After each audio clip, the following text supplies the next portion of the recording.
계속해서 요한복음 강해 67번째 말씀, 하나님의 영광을 위하여 라는 제목으로 말씀을 드리려고 하는데, 지난주에 말씀을 좀 복습하면은, 지난주에 우리는 좀 어려운 주제를 생각을 했습니다. 그거는 뭐냐 하면은, 우리 예수님께서 우리 하나님 아버지와 동등하시다, 이퀄리티, 동등하시다 하는 주제를 우리가 살폈는데, 그것은 30절에 예수님께서 나와 아버지는 하나라고 그렇게 말씀하셨거든요.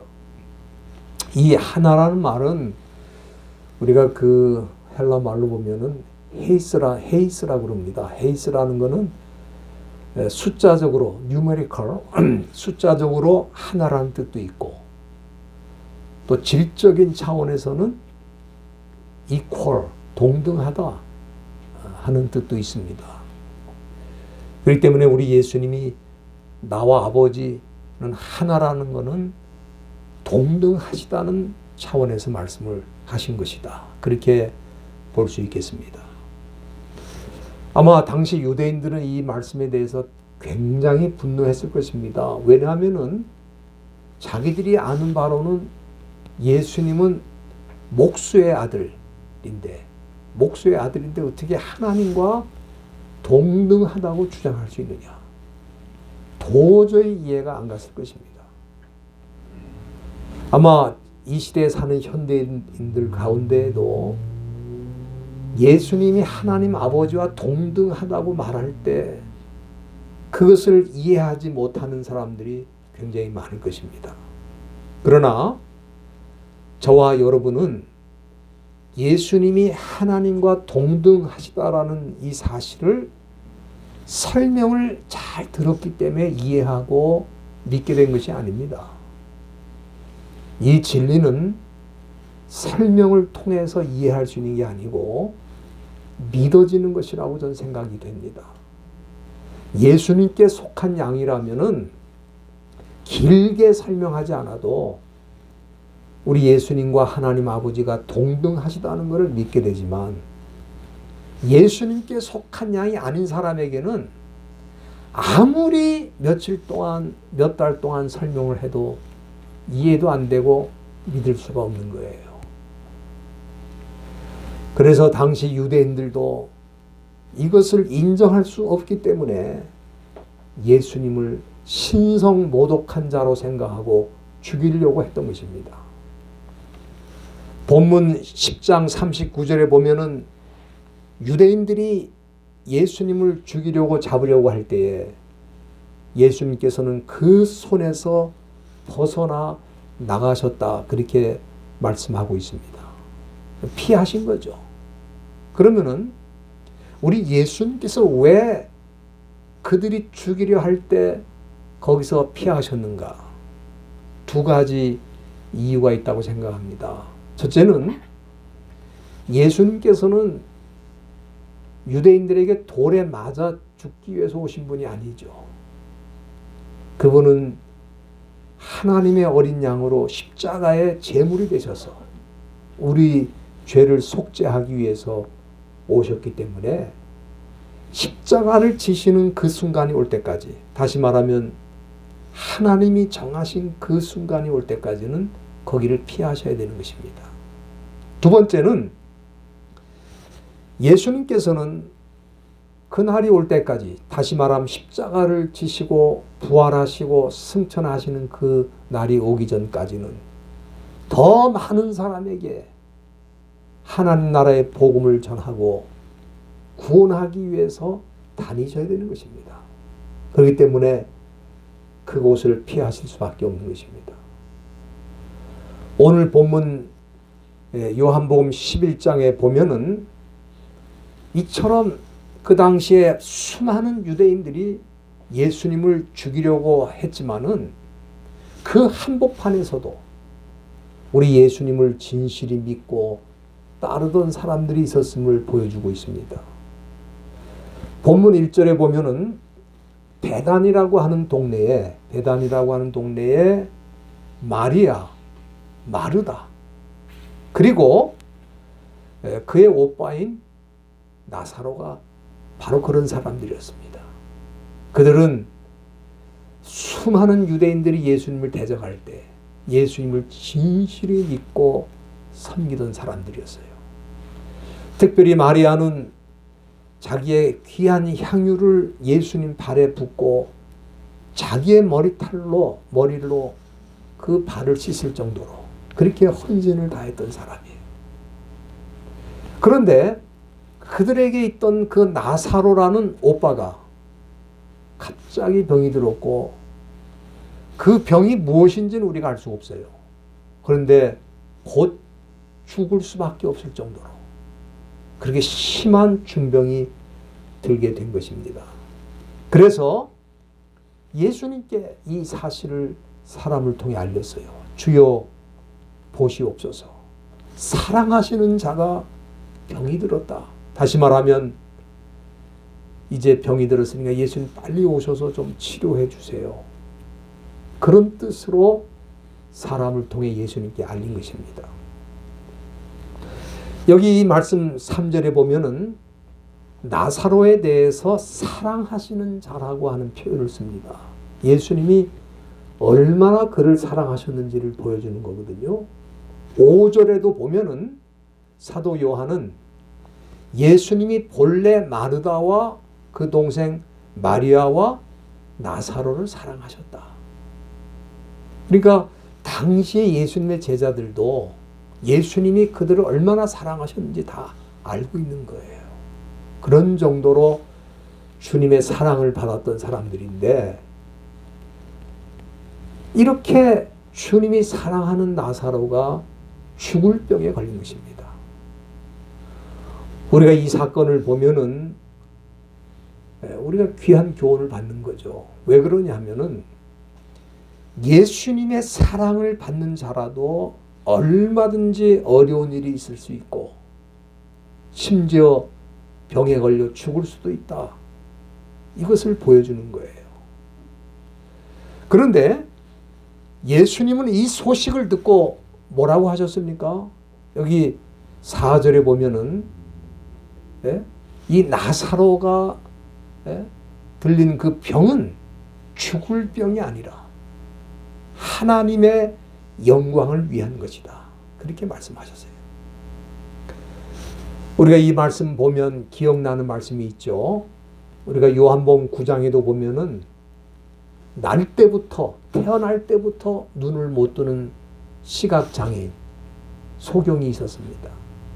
그런데 제자들이 예수님께 질문을 던지죠. 왜 이 사람이 날 때부터 소경이 됐습니까?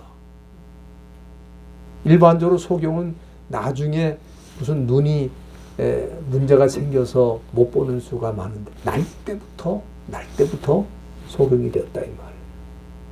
그래 이거는 틀림없이 그 사람의 죄든지 아니면 부모의 죄가 많아가지고 그렇게 된 게 아닌가 사람들이 생각을 하고 있었어요. 그러니까 제자들도 그렇게 질문한 겁니다.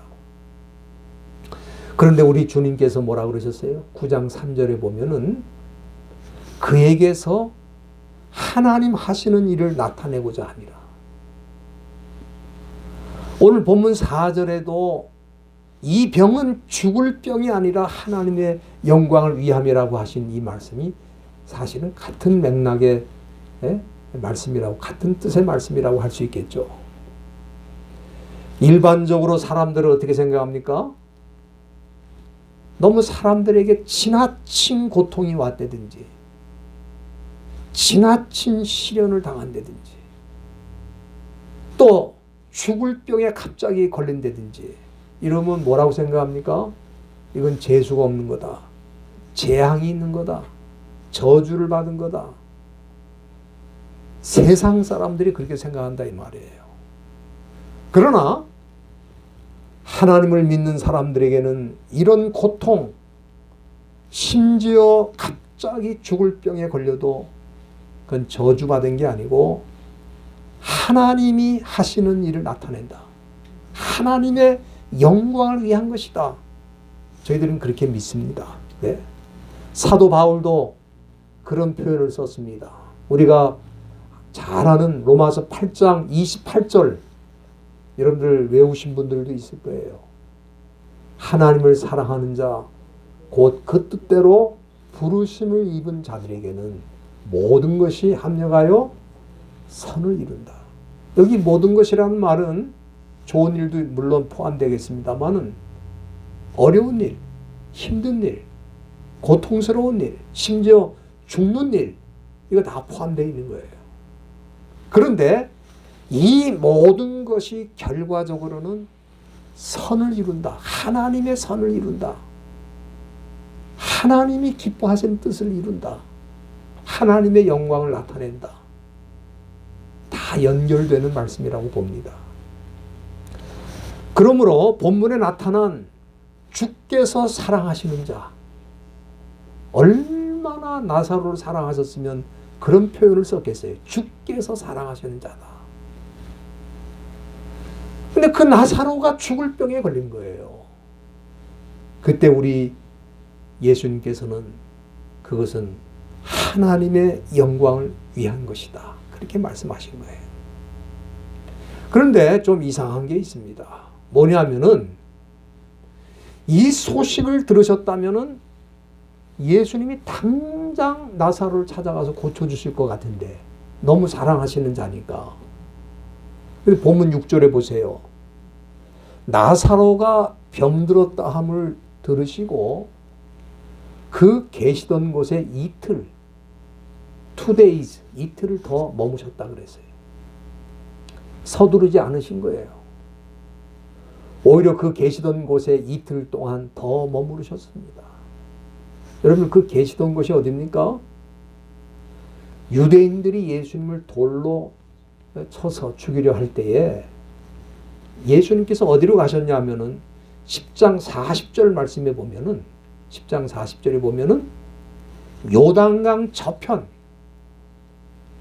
요한이 처음으로 세례를 주던 곳으로 가셨다 그랬어요. 상당히 먼 거리입니다. 예루살렘에서 상당히 먼 거리예요. 그럼 왜 예수님이 거기를 가셨습니까? 아까도 말씀드린 것처럼 유대인이 예수님을 죽이려고 했을 때에 그 손에서 벗어나 피하셨는데 왜 피하셨을까? 그것은 제가 분명히 말씀드렸잖아요. 더 많은 사람에게 하나님 나라의 복음을 전하고 그들을 구원하시기 위해서 선교적인 목적으로 그곳을 떠나신 거예요. 그래서 어디로 가셨습니까? 요한이 세례를 베푸던 요단강 저편까지 가신 거예요. 그리고 거기서 말씀을 전하셨을 때 여기 본문 10장 42절에 보면은 그리하여 많은 사람이 예수를 믿었다 그랬어요. 그들이 예수님을 믿게 된 이유가 10장 41절 중간에 보면 나와 있는데 많은 사람이 요한은 아무 표적을 행하지 않았지만 요한이 이 사람 다시 말하면 예수님에 대해서 증거한 것은 참이다, 사실이다, 진실이다 하는 것을 믿게 됐다 이 말이에요. 여러분들 세례 요한의 사역은 이적을 행하는 것이 목적이 아닙니다. 그는 예수님보다 6개월 먼저 온 자로서 유대 광야에서 또 요단강에서 세례를 베풀면서 예수님이 오시는데 예수님이 어떤 분이다 하는 것을 증거했던 사람이에요. 그런데 세례 요한이 증거하던 그 예수님이 그곳에 오셔서 직접 말씀을 전하시고 또 그들 앞에서 놀라운 표적을 행하시는 걸 볼 때 세례 요한이 예수님에 대해서 증거한 것이 다 사실이라는 것을 알게 된 거예요. 그래서 그들이 그것을 보고 믿게 되었다. 그렇게 말씀드릴 수 있겠습니다. 세례 요한이 무엇을 증거했을까요? 그 세례 요한이 증거한 내용은 요한복음 1장에 보면은 자세히 나타나고 있는데 크게 두 가지를 증거했습니다.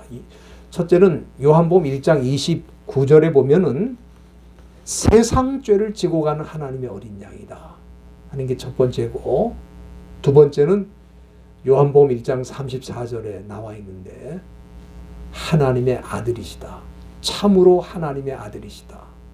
하나님의 어린 양이라는 것과 또 그가 하나님의 아들이라는 것을 세례 요한이 증거했는데, 사람들이 그 예수님을 직접 만나보고 그의 말씀을 듣고 또 그가 하시는 일을 보니까 세례 요한이 증거한 것이 다 사실이더라. 그래서 예수님을 믿게 되었다. 그렇게 지금 기록하고 있는 것입니다. 여러분들 이 시대도 마찬가지입니다. 우리가 예수님에 대해 증거하면 반대하는 사람들이 많아요. 그럴 수 없다.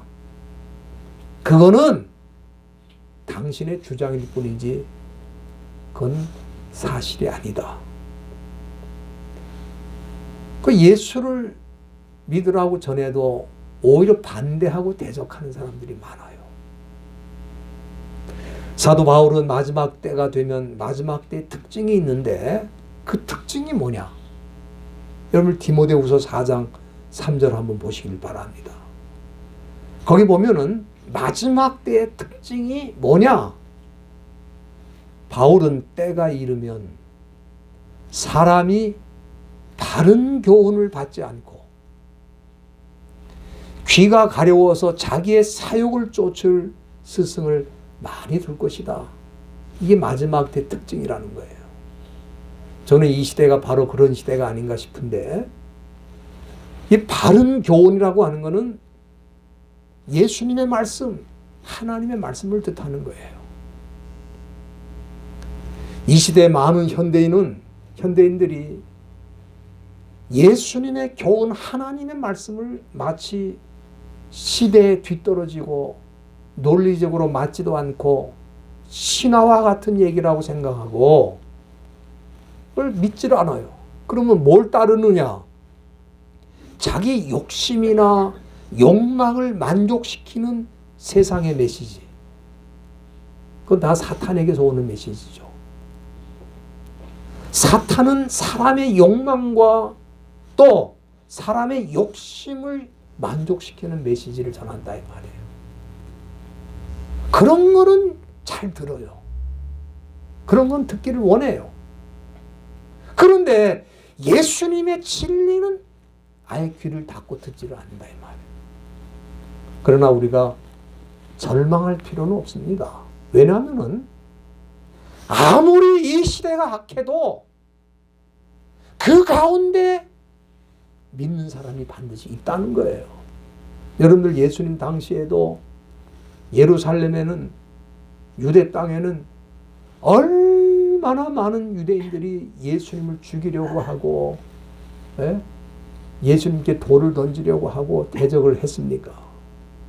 그런데 우리 예수님께서 요단강 저편에 와서 세례 요한이 사역하는 그 장소에 와서 복음을 전할 때 많은 사람들이 믿었다고 말씀을 했습니다. 그렇기 때문에 여러분들 아무리 세상이 악해도 또 아무리 사람들이 복음을 듣지 않는 것 같아도 들을 사람은 있어요. 누가 듣습니까? 예수님께 속한 양들은 듣게 돼 있고 따르게 돼 있다 이 말이에요.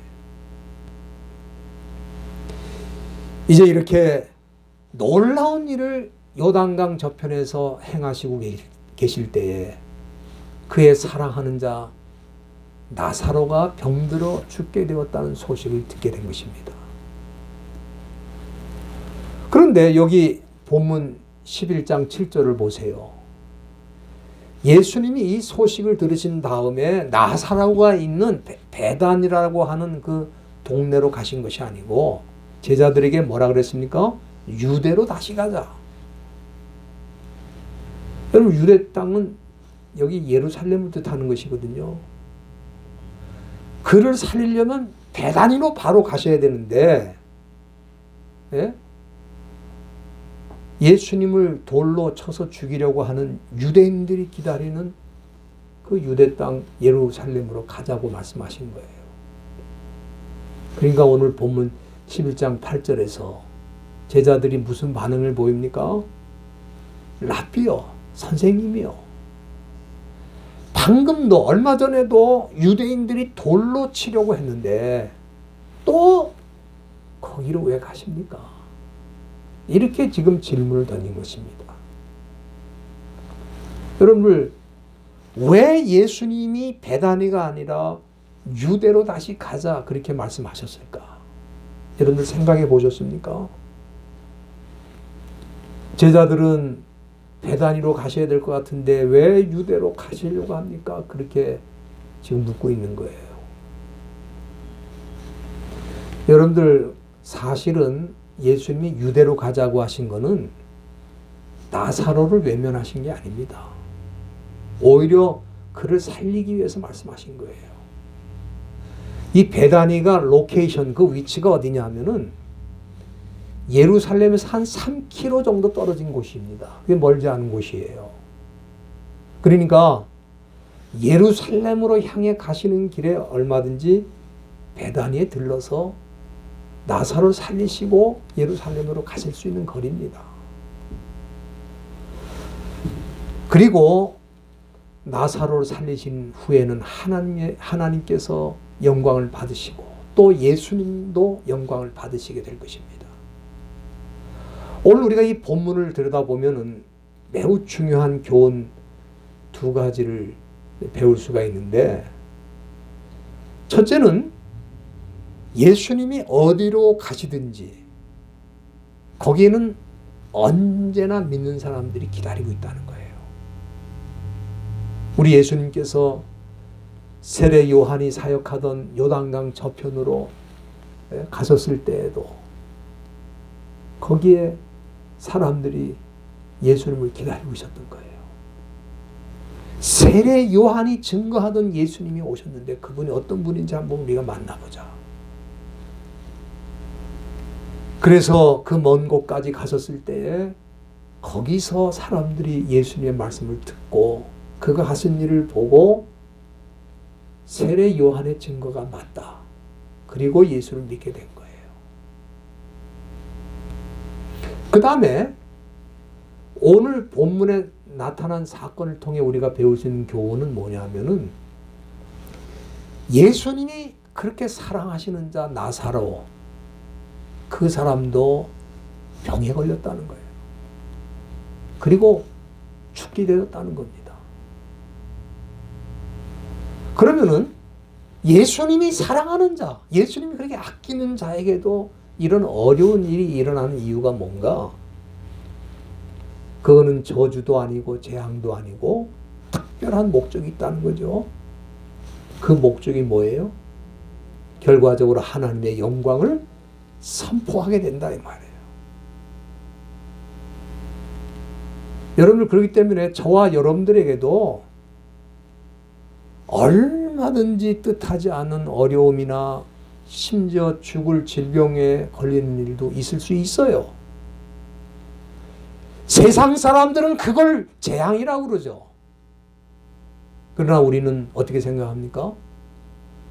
그것도 하나님의 영광을 드러내기 위한 어떤 하나님의 계획이 있다. 그렇게 믿는 거예요. 그렇게 믿는 사람들은 주님께 속한 양이고, 뭐 예수를 믿는데 왜 이렇게 어려운 일이 많고 고통스러운 일이 많고 힘든 일이 많아? 예수 믿으면 그냥 사업하면 무조건 성공해야 되고, 직장에 들어가면 무조건 초고속 승진해야 되고, 모든 게 다 잘 풀리고, 그래야 그 예수 믿는 거지. 예수 믿는데 이 나사로처럼 갑자기 병 걸려 죽게 생겼으면 그 예수 믿는 목적이 뭔가? 예수를 믿는 이유가 뭐예요? 하나님께 영광을 돌리기 위해 믿는 거예요. 그렇기 때문에 우리가 당하는 어떤 어려운 일도 결과적으로는 하나님의 영광을 드러내는 일이 된다. 오늘 그것을 보여주신 것입니다. 여러분들, 최근에 한국에 참 며칠 전에 일어난 일입니다만은 30대 젊은 자매가 의사예요. 그리고 의과대학의 교수입니다. 아주 유망한 젊은이에요. 근데 이 자매가 친구들하고 식당에서 식사하는 중에 갑자기 머리가 아프고 구토를 하면서 쓰러졌어요.